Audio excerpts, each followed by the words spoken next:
Ya, tema firman Tuhan pada pagi hari ini di Community of the Gospel, ya, satu komunitas Injil, komunitas Injil. Saudara perlu dipahami kalau kita berkata, Bapa, Engkaulah sumber kehidupanku. Engkaulah pembuka jalan, pemelihara dalam hidupku, mengatasi tantangan, lepas tantangan. Sungguh Bapa, aku mengasihimu. Tidak bisa tidak kita juga berkata, Bapa, aku juga mencintai anak-anak Bapa dalam komunitas. Kan begitu saudara, kita punya satu Bapa sorga dan punya keberagaman berbagai budaya ada di dalam komunitas. Yang kedua, kalau kita bicara mengenai Yesus, aku bangga dan kagum akan karyamu yang dahsyat itu. Aku bangga engkau mati untuk segala dosa latar belakang kutuk turun-temurun dalam hidupku. Aku juga bangga engkau membangkitkan aku dalam kehidupan baru, punya visi baru, tujuan hidup baru, destiny yang baruku itu jelas Tuhan. Tidak bisa tidak kita juga berkata, Yesus aku juga mengasihi komunitas, orang-orang di dalam komunitas ini, mereka pun ditebus dari latar belakang budaya yang beraneka ragam suku bangsanya dan kami satu beriman duduk bersama dalam komunitas ini.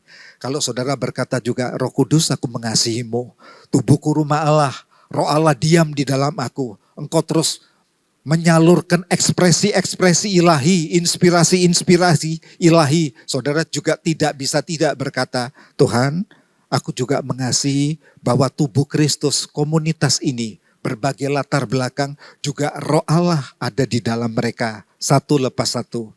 Di dalam setiap pribadi ada gambar peta Allah, ada imago Dei di dalam setiap saudara yang sedang dikerjakan oleh Allah sampai hari ini. Karena itu saling melengkapi, saling mendoakan memapah untuk prospek ke depan menjadi kesaksian utuh bahwa tubuh Kristus di bumi ini, keluarga Allah di bumi ini punya impact besar untuk menjadi kesaksian siapa Bapak kita sebenarnya, siapa Tuhan kita sebenarnya. Karena itu tema firman Tuhan ini ya menantang kita ya untuk kita komit kita satu tubuh Kristus. Mengapa kita perlu mempelajari dengan detail komunitas itu penting? Satu, banyak kerumitan problem hidup ini karena hubungan yang rusak dan terputus dalam komunitas. Ya, manusia individualis tidak pernah menjadi kesaksian yang baik, saudara. Tidak bisa optimal. Kita diciptakan memang ada individunya, tapi sisi lain kita diciptakan makhluk sosial. Tidak baik kalau Adam itu seorang diri saja. Ya. Yang kedua, mengapa komunitas Injil itu penting? Karena keberhasilan hidup tidak hanya ditentukan oleh IQ, inteligensi quotient yang tinggi, kecerdasan inteligensi yang tinggi, tapi oleh EQ, emotional quotient dan spiritual quotient. Karena EQ itu membangun hubungan komunitas yang hangat. Ya, spiritual quotient berorientasi pada karakteristik ilahi yang begitu kuat, punya powerful untuk memancarkan karakter Kristus untuk lingkungan yang berdosa begitu saudara. Yang tidak bisa terbeli, tidak tergantikan dengan jabatan dan harta. Karakter ya karakter, spesialis begitu ya saudara. Nah, penting ini untuk anak-anak kita dan prospek masa depan anak-anak kita di dunia kerja. Tidak cukup untuk berprestasi di inteligensi quotient, di kecerdasan otak. Emotional quotient menjadi tes ya dari kepala-kepala personalia di perusahaan-perusahaan untuk dia layak ditempatkan sebab dia akan memimpin teamwork.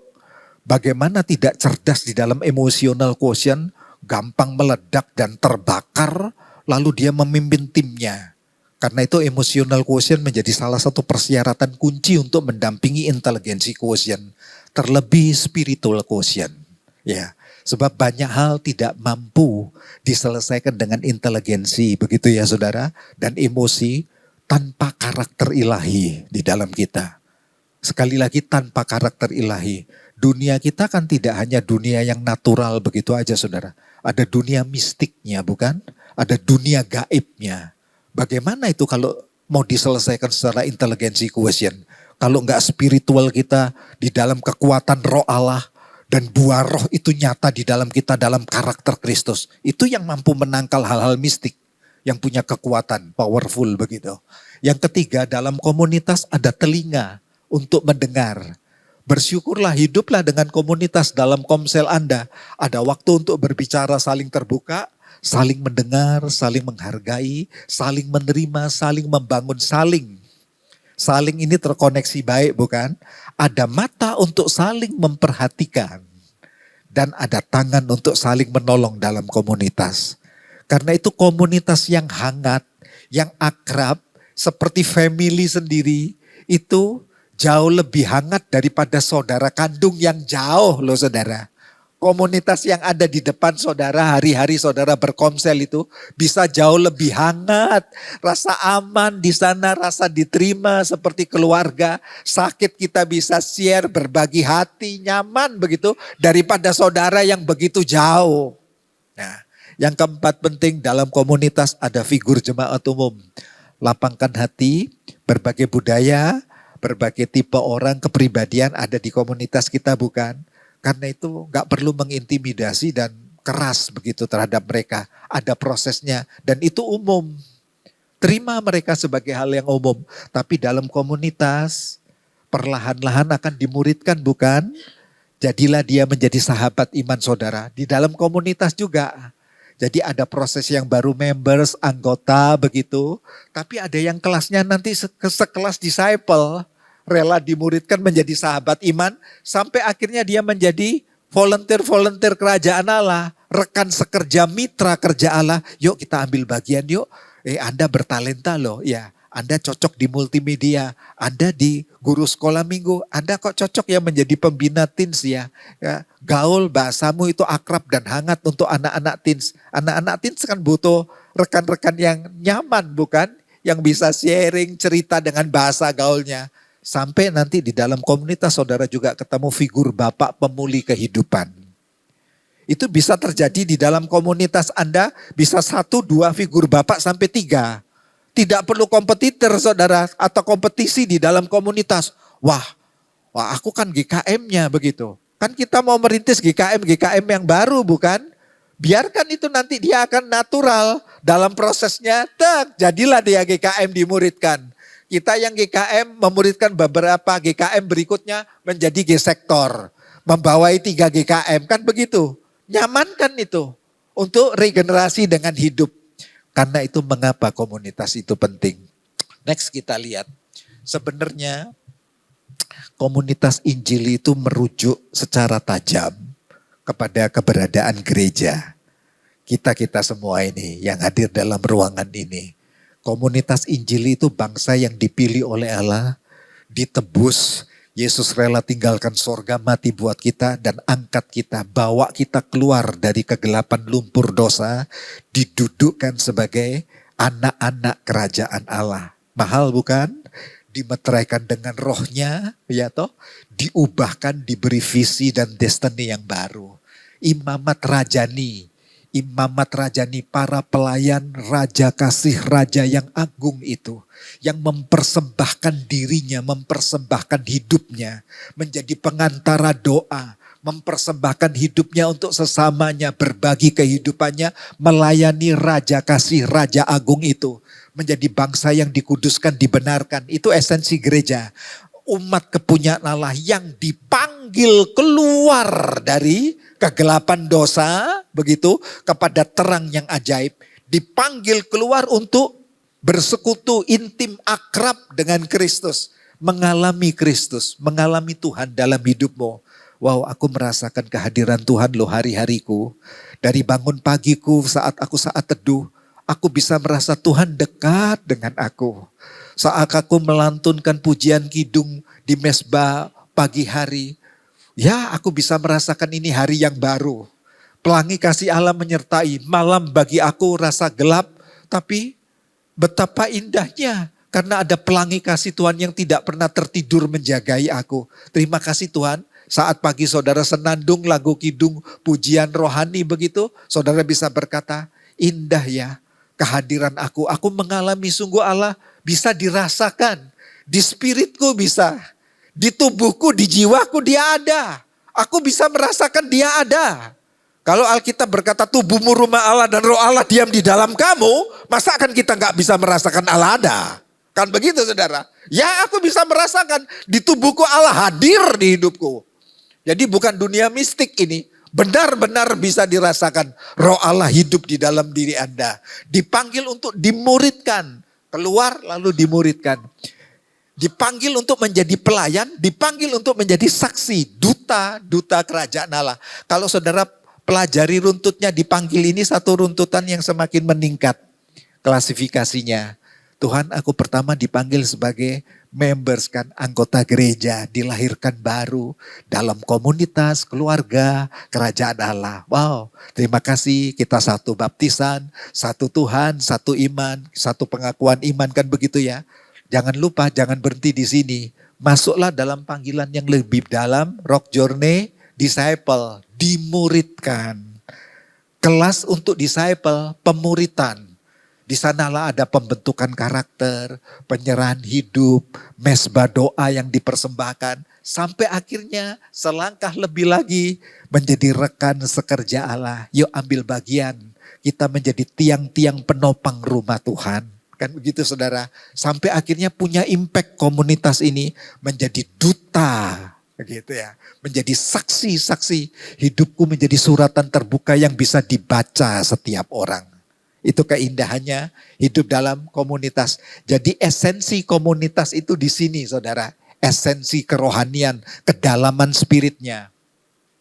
Kita tahu gereja itu bukan bangunannya sebenarnya. Gedung gereja benar.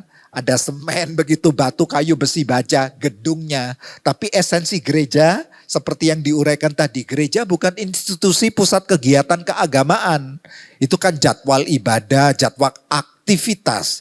Kegiatan gereja. Gereja bukanlah satu denominasi, satu plang merasa lebih super dari plang yang lainnya. Tidak. Tentu saudara tidak bertemu di sorga kontingen GBI kan gitu. Kontingen Pentakosta, kontingen GMS misalnya begitu. Gak ada itu saudara. Esensi gereja tetap esensi tubuh Kristus di muka bumi. Sistem organisasi, leadership, kepemimpinan, keberagaman. Kan begitu. Dengan ya seni nama-nama denominasi itu. Tapi esensi gereja satu di dalam Tuhan, tubuh Kristus dan Yesus Kristus kepala gereja kata Alkitab. Ya.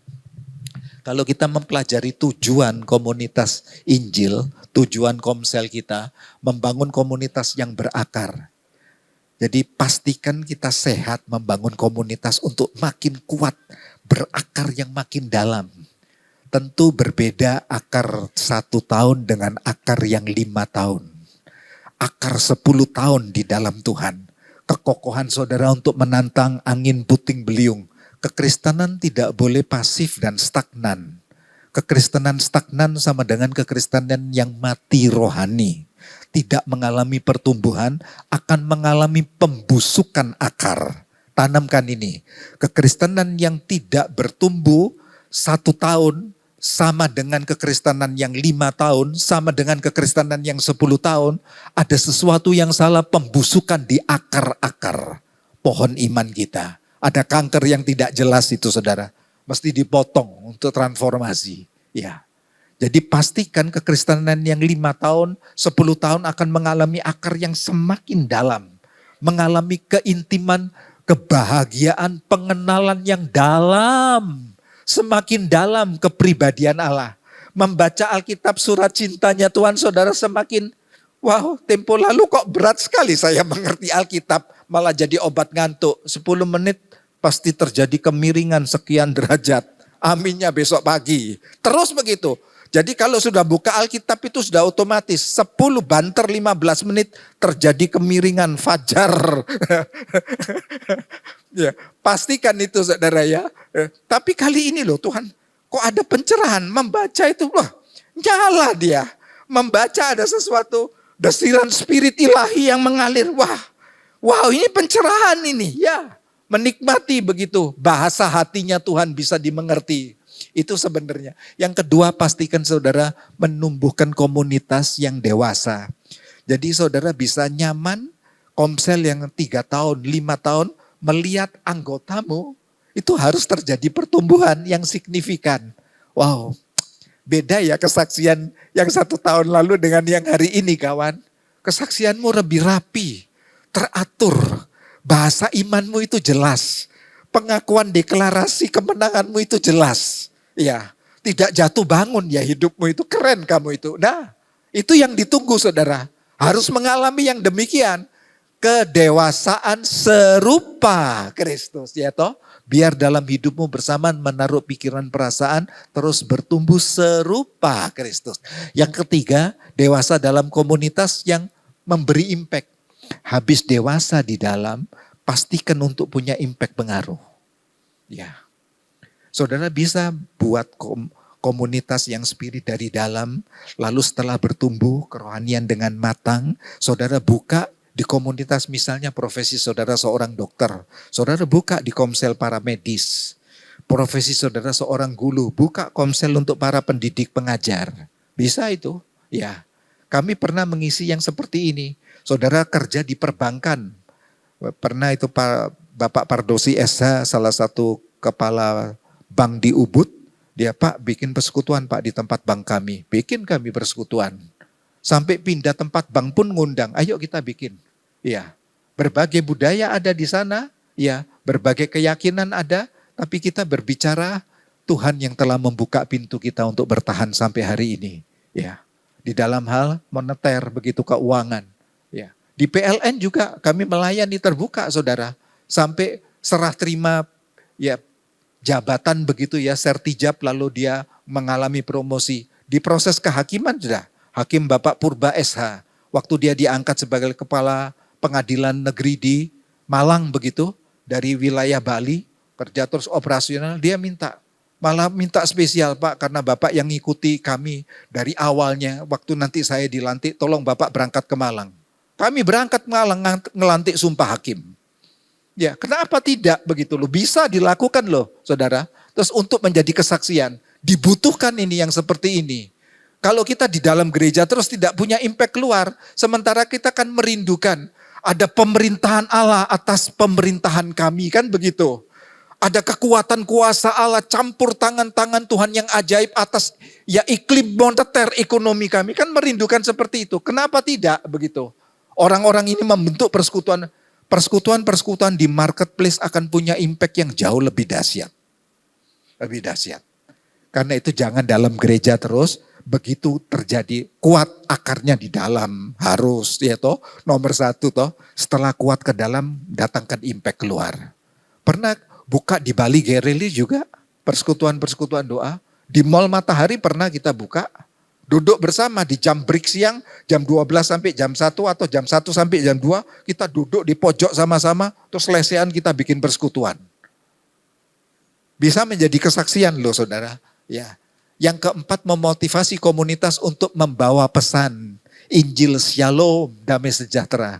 Biar di mana kakimu berjalan ada Shalom Allah. Kesejahteraan seperti Yusuf.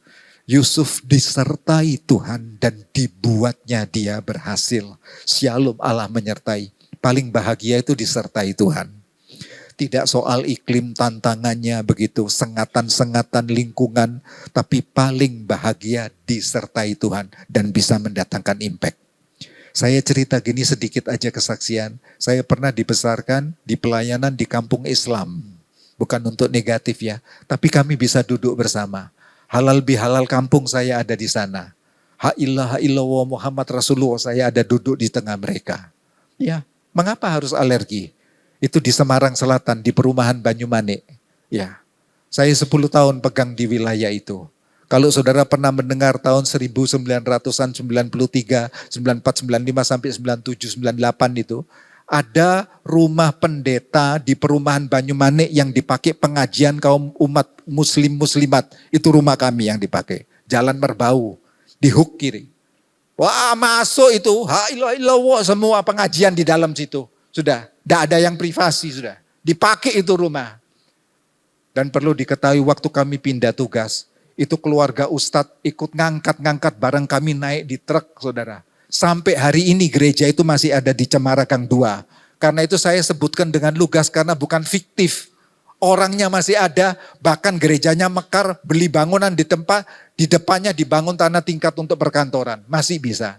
Tadinya sempat dilempari kotoran, dilempar batu. Ada Pak Tantio dari Semarang di sini, ya, Cik Lian itu yang usaha spray handuk dan lain-lain di sini itu ya saudara. Beliau juga hadir di tempat ini, ya.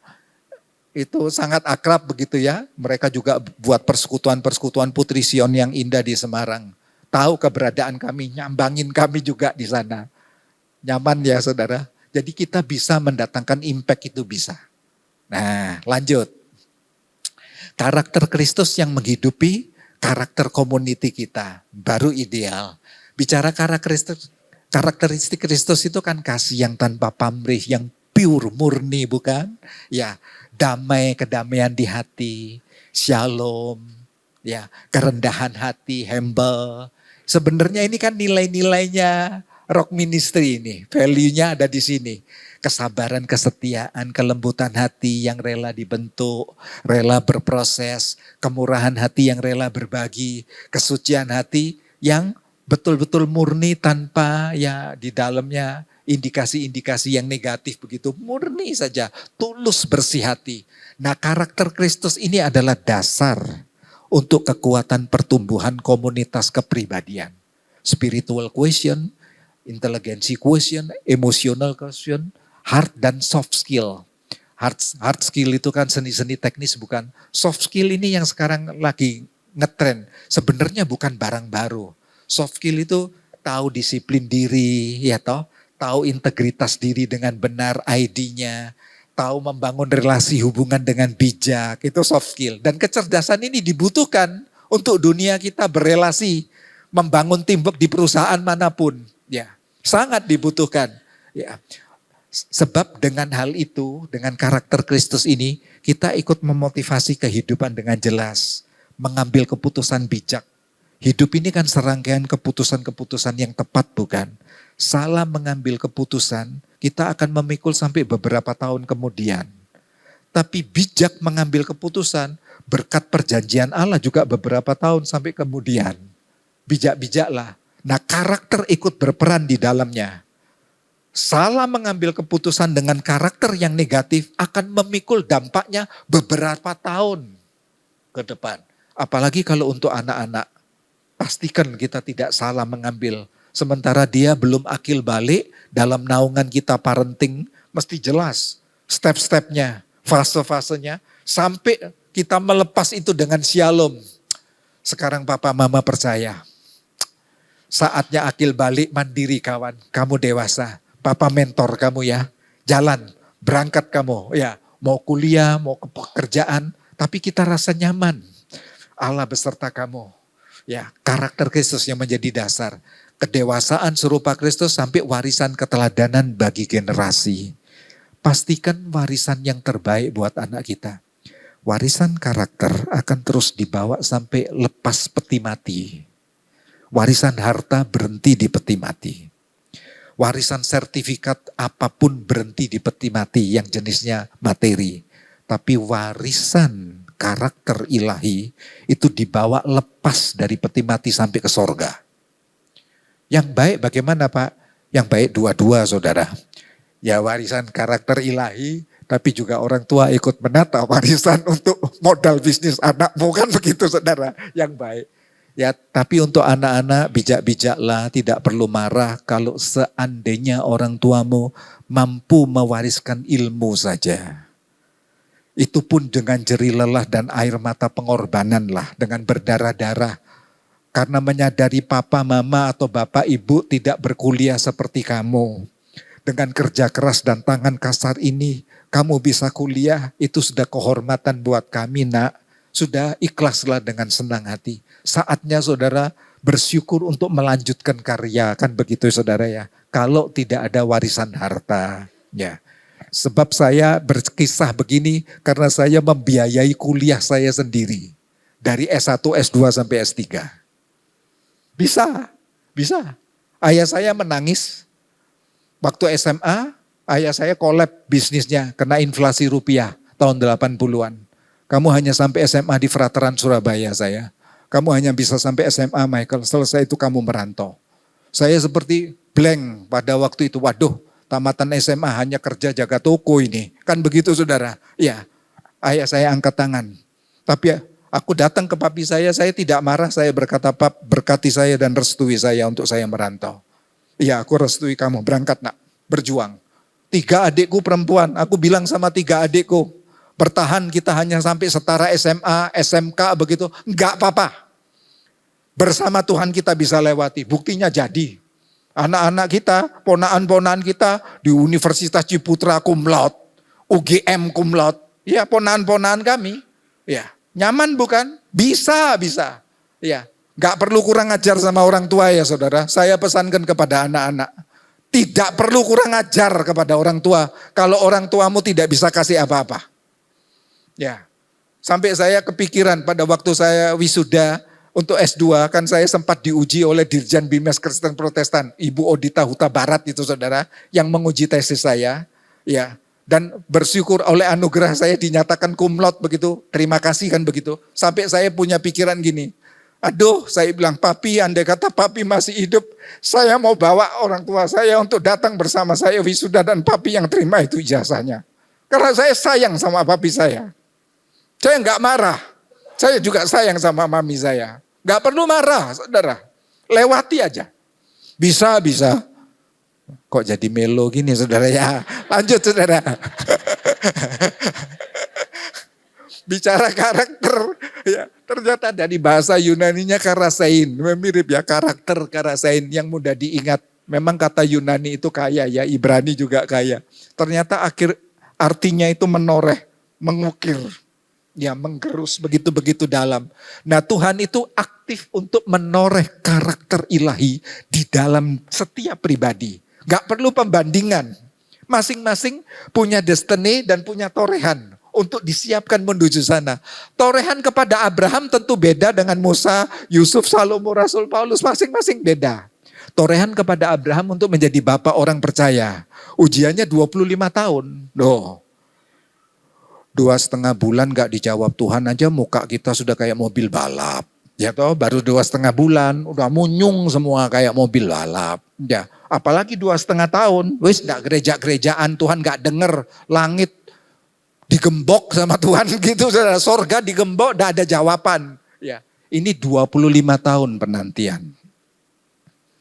Akhirnya pantas layak dia dalam anugerah menjadi bapak segala bangsa. Kaum muslimin muslimat yang 2 miliar lebih itu mengakui Abraham adalah nenek moyang kami. Ya. Musa, lihat ya impactnya. Jadi tidak sebanding sebenarnya.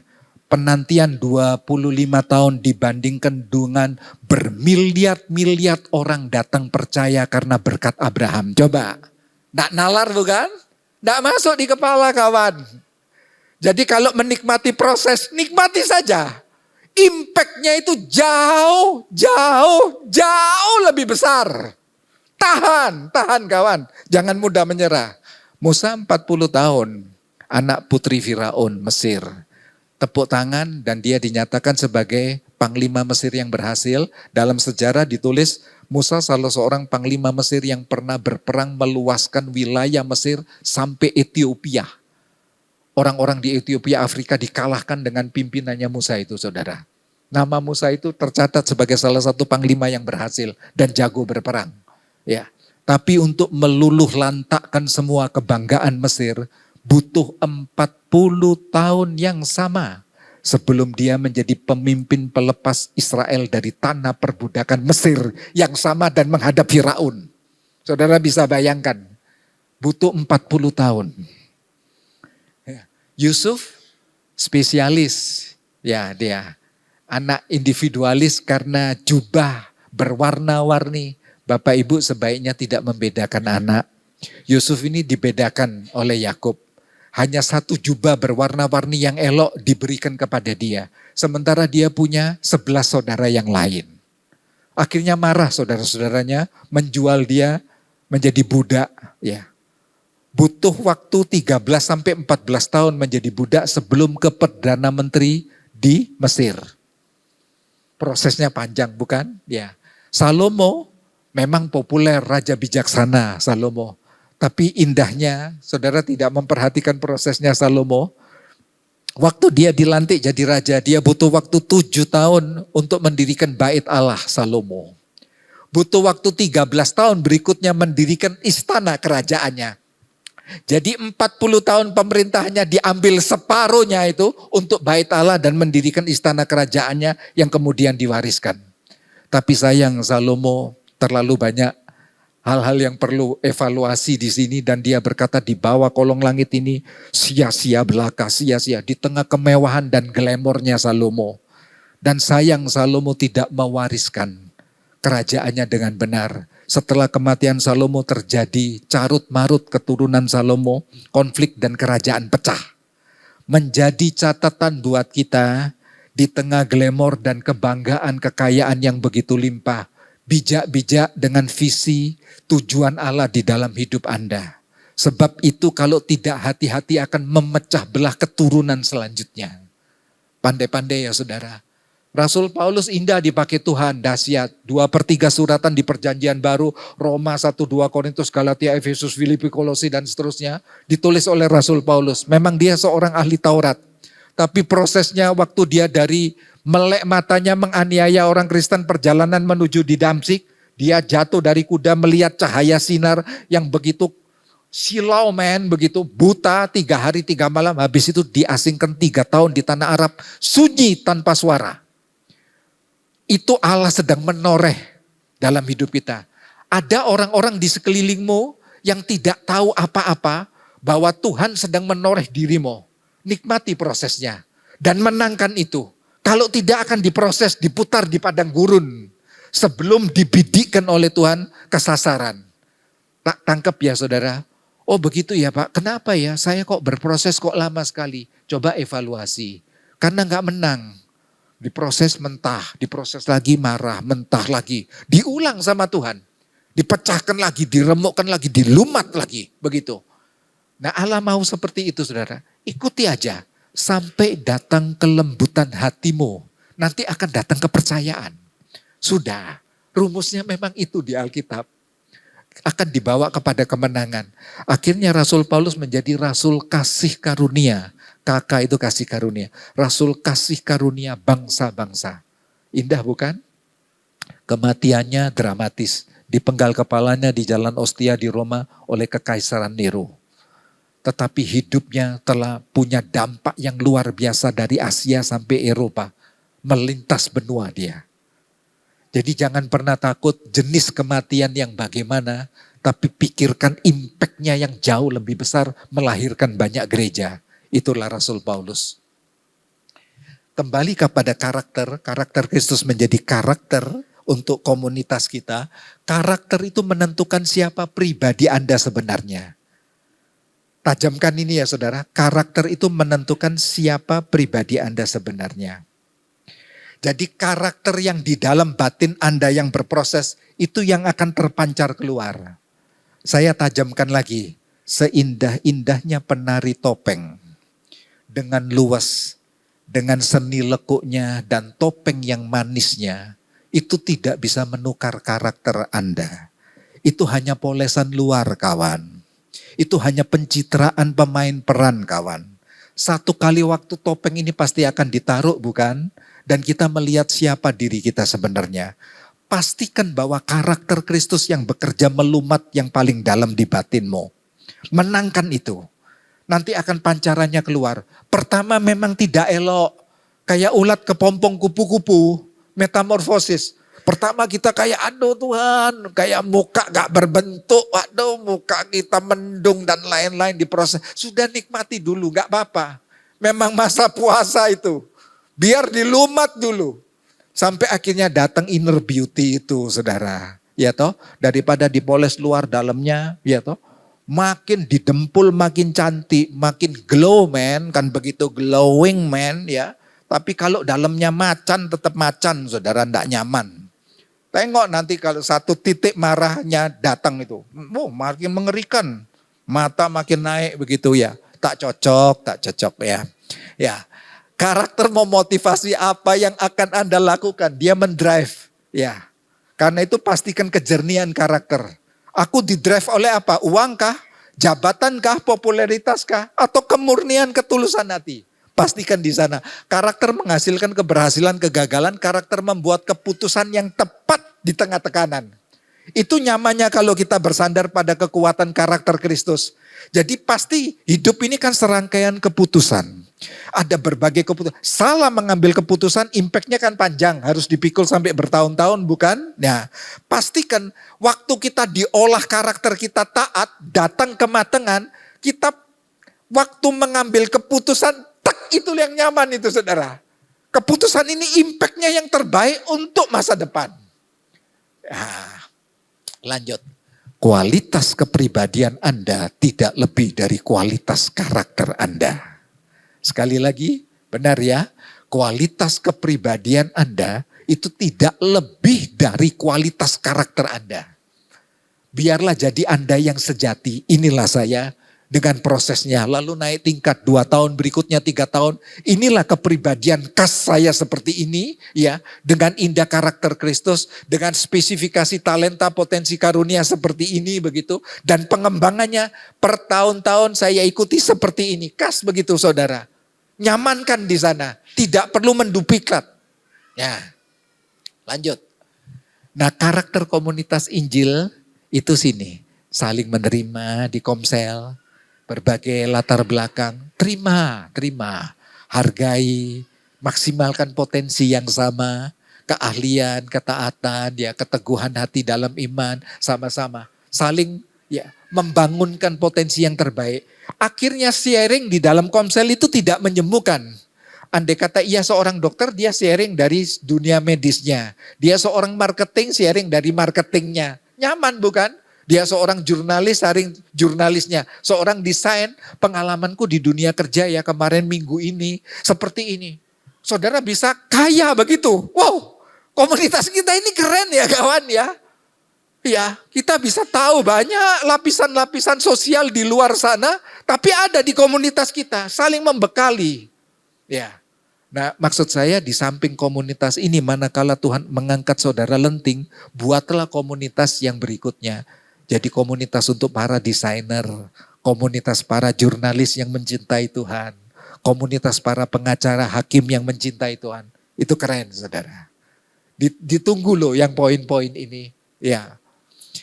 Kaya dalam kemurahan hati. Komunitas Injil karakternya itu kaya berbagi. Tahu arti berbagi, sesuap nasi. Rendah hati, mengembangkan kualitas skill dengan inspiratif. Konsisten, pastikan konsisten. Konsisten. Terus menerus, intens, aktif ya dalam firman. Firman itu ya kalimatullah bukan, nafas Allah. Dunia filsafat ya kata-kata bijak, bisa temporer, bisa sesuai situasi kondisi dan saat-saatnya pada event-event itu begitu, atau keadaan-keadaan moneter, nanti keadaan politik bisa lain lagi toh kata filsafatnya. Tapi bicara firman, kalimat nafas Allah, ada kepribadian Allah di dalamnya, itu nafasnya kekal. Saudara bisa pakai untuk segala situasi. Misalnya nafas Allah, roh Allah lebih besar dari masalahmu. Roh Allah ada di dalam kamu. Kan bisa dipakai segala situasi. Di moneter bisa. Ketemu dunia politik dengan urusan-urusan di dunia politik bisa. Di dunia sains bisa. Ya, roh Allah di dalam aku bisa berkarya jauh lebih dari yang ada. Nah, begitu ya saudara. Next berikutnya. Kepribadian untuk komunitas, kembangkan ini. Kepribadian. Ayo kita fokus. Saudara bisa terapkan fokus, optimis, antusias, problem solving, ya, ketaatan, keteguhan hati, komitmen, aktif metamorfosis, perubahan, mengembangkan kualitas skill, cermat melihat kesempatan di tengah kesulitan untuk terobosan hidup. Ini motivasi untuk entrepreneur itu, yang cermat melihat kesempatan di tengah kesulitan, dia kreatif bikin terobosan. Itu jiwa entrepreneur kayak gitu. Kalau punya pegawai kayak gitu disayang saudara. Itu orang keren, pikirannya kreatif. Ya, saudara bisa pakai ini untuk training bisa. Saya pernah pakai ini di training kumpulan komunitas PLN dan Pasar Gianyar Kelungkung pernah. Ya, Sertijab tinggal dikembangkan, fokus terus dikembangkan di dunia marketnya mereka, di dunia planningnya mereka. Ya, optimis percaya yang terbaik Tuhan sedang kerjakan. Waktu Sertijab ketua PLN dan Pasar dipindahkan ke Bandung, kita pakai ini. Ya. Dan mereka berkata kami diberkati Pak. Padahal ini rumusnya firman yang dipakai oleh motivator ini. Ini kata-kata firman, antusias, antusias dari kata entheos, di dalam Allah, entheos, theos, di dalam Allah, di dalam pribadimu ada Allah yang terus aktif, mendesain, berkreatif untuk bekerja. Jadi sebenarnya tidak ada potensi yang mati di dalam kita. Waktu saudara berani aktifkan itu dengan aktif begitu, dia akan ngembang. Aktifkan otakmu dengan baik, dia akan ngembang, gak pikun gak? Ya. Pada waktu tidur Allah memberkati kita, itu akan terjadi regenerasi. Ya, sel-sel syaraf yang mati akan dibuang jadi tinja dan seterusnya begitu ya saudara. Itu begitu aktif, Allah melakukan itu. Syukuri, on-kan itu saudara. Ya, lanjut ya. Ya. Di komunitas Injil itu, saudara bisa jadikan akhirnya menjadi rumah pemulihan. Wow, iya ya. Kita dipulihkan loh keberadaan kita. Pertama aku ingat loh, aku datang di sini sebagai anggota jemaat biasa, terus digiring masuk baptisan. Lama-lama aku jadi mengenal Tuhan lebih dalam. Ini kekayaan yang bagi aku tak ternilai loh harganya. Aku ini musafir, jauh dari orang tua, pendidikanku tidak seberapa. Tapi di komunitas ini aku ini kok rasa, wah gak ada perbedaan ya di antara kita. Kita sama, kita pejuang-pejuang. Ya, untuk kemuliaan Tuhan, nyaman. Saling ramah terhadap satu dengan yang lain, ya. Penuh kasih mesra, bisa fokus kepada hati Bapak pemulihan. Bisa menjadi rumah pemulihan hati Bapak di Komsel. Tanpa memperbincangkan, oh kamu tahu enggak latar belakangnya gini. Enggak perlulah, sudahlah. Ya, setiap kita punya kegelapan masing-masing bukan? Ada yang terkuak, ada yang belum terkuak. Betul tidak? Ayo, ya toh? Ada yang transparan, ada yang belum terlihat. Kan begitu. Nah kegelapan ini kalau untuk dibicarakan tidak ada solusinya untuk apa. Ya toh, lebih baik kita bicara solusi ke depan. Oh ada fakta seperti ini, tidak mengaburkan fakta juga. Ya, yuk ke depan. Tidak perlu mengintimidasi dan menghakimi. Ya. Berikutnya komunitas Injil itu bisa menjadi rumah kebenaran. Nah ini kekayaan lagi. Saling mendoakan, meneguhkan iman, bermazmur. Ya, lagu-lagu yang menjadi saat-saat teduh. Ini indahnya. Saudara kan ada Kingsword tiap hari bukan? Dari minggu ke minggu Kingsword itu. Saudara mendengar khotbah lalu dibahas di Komsel bukan? Padukan dengan Kingsword nanti kan kaya. Wow. Komsel kita tidak menjemukan saudara. Karena banyak inspirasi firman. Ya kehidupan ilahi yang hidup di setiap pribadi. Tadi pagi aku saat teduh ya di Kingsword. Kok persis dapatnya di nilai-nilai firman. Jadi aku dapat kekayaan firman seperti ini. Wow, hari ini aku antusias banget loh. Tadinya aku sudah rasanya lumpuh kawan. Sudah gak punya semangat hidup. Sudah ngelihat ini sudah buram semua. Tapi pagi ini gak tahu ada kekuatan apa. Aku kidung pujian nyaman sekali. Aku berangkat kerja itu wah. Kakiku itu rasa seperti mau melompat-lompat aja. Nyamankan seperti itu. Ya, untuk membangkitkan spirit menjadi rumah kebenaran. Kebenaran itu memerdekakan, freedom. Lepas, ya kita bisa. Belum mencapai tujuan, tapi sudah bisa dirasakan begitu auranya ya. Atmosfer ilahinya kemenangan itu sudah bisa dirasakan berpijak di sini. Itu kan penting saudara. Ya. Kita tidak mungkin dengan spirit yang lumpuh mencapai tujuan, bukan? Dengan spirit yang menyala kita mencapai tujuan. Ya. Komunitas Injil sebagai rumah kasih karunia saling melengkapi sebagai satu tubuh sesuai kasih karunia yang Tuhan berikan. Banggalah kalau di dalam komunitasmu, ini kok punya bibit inspirator. Kata-katanya itu terlalu menginspirasi. Ada aja. Ini bisa dibawa tipe canda, tipe gaul, tapi kata-katanya itu inspiratif. Keren. Ya. Oh, dia kok aktif ya memberikan spirit, dorongan, motivasi. Tenang kawan, yang terbaik Tuhan masih buat di depan kita. Jangan menyerah ya, jangan menyerah terlalu pagi. Kerap kali hanya tinggal 2 langkah, kita menuai. Padahal sudah cukup panjang toh, 18 langkah misalnya. Aduh Tuhan capek Tuhan. Tinggal 2 langkah loh ini Allah mau genapi. Tenang, lakukan aja. Ya, itu kan membutuhkan ya seni-seni saling membangun yang begini.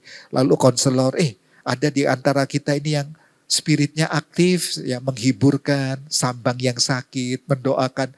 Kalimatnya itu adem, harmonis begitu. Itu nyaman kan itu. Nah waktu Pak Gembala tanya, ngomong-ngomong kita mau pengembangan, visi untuk gini-gini, saudara bisa, oh di tempatku ini ada ini. Saudara juga bisa share ke bagian manajemen. Ada orang-orang organisatoris yang pinter di tempat saya, cakap cara menata kalimatnya, cara menata administrasinya orang-orang ini. Jadi kita punya perputaran SDM baru yang terrekrut aktif di Komsel. Nyamankan di sana saudara. Ya. Dan ini penting. Penting begini. Komsel itu bisa jadi kekuatan waktu kita di dunia marketnya begini saudara. Bekerjalah dan bersaksilah di dunia Komsel kita. Bukan untuk sebatas upah. Nah ini pesan sedikit tersirat begitu ya.